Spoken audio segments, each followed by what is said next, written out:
Welcome to the Daily Plunge. We are in the prophet Ezekiel, chapter 14, verses 12 through 23. You know, the elders are coming to the prophet Ezekiel and they're saying, hey, didn't God choose us? Isn't God promised to take care of us? And, you know, God wouldn't want to throw us away, would he?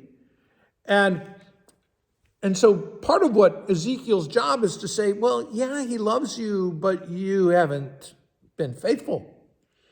And so he says, if a country sins against me by being unfaithful, I will stretch out my hand against them and punish them. And I'm going to punish them with four of the classic ways in which God brings his wrath, with sending famine, sending beasts, sending war, right? And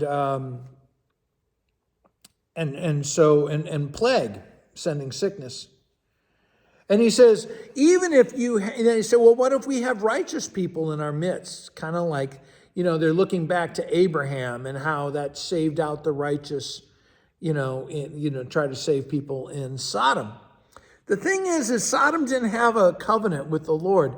This is so much worse because Jerusalem and Judah belong to the Lord. They're not just sinful, they're unfaithful, they're traitors, they're backstabbers.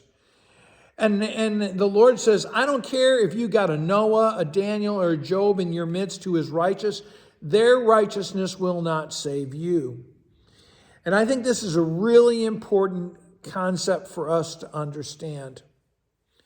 The only faith that is going to save you is your faith. The only faith that's going to save your children is their faith.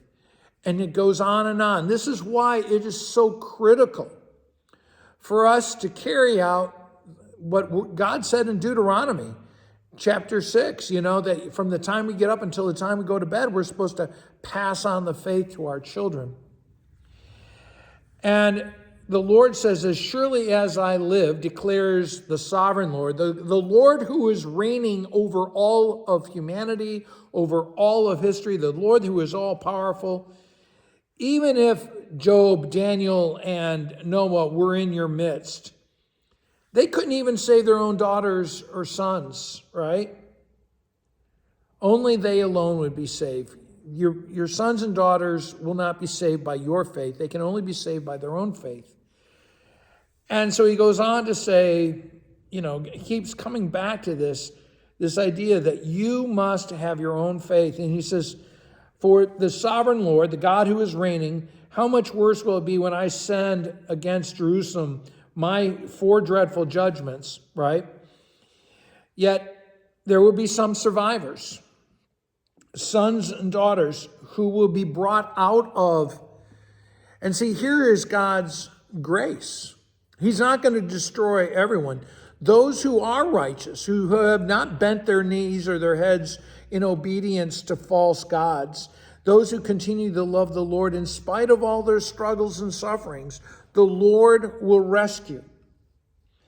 And he will bring them out. And you will be consoled when you see that they are believers who remain faithful to God. And you will know that I have done nothing against Jerusalem without cause because they've been unfaithful. And then going on in chapter 15, it talks about Jerusalem as a useless vine.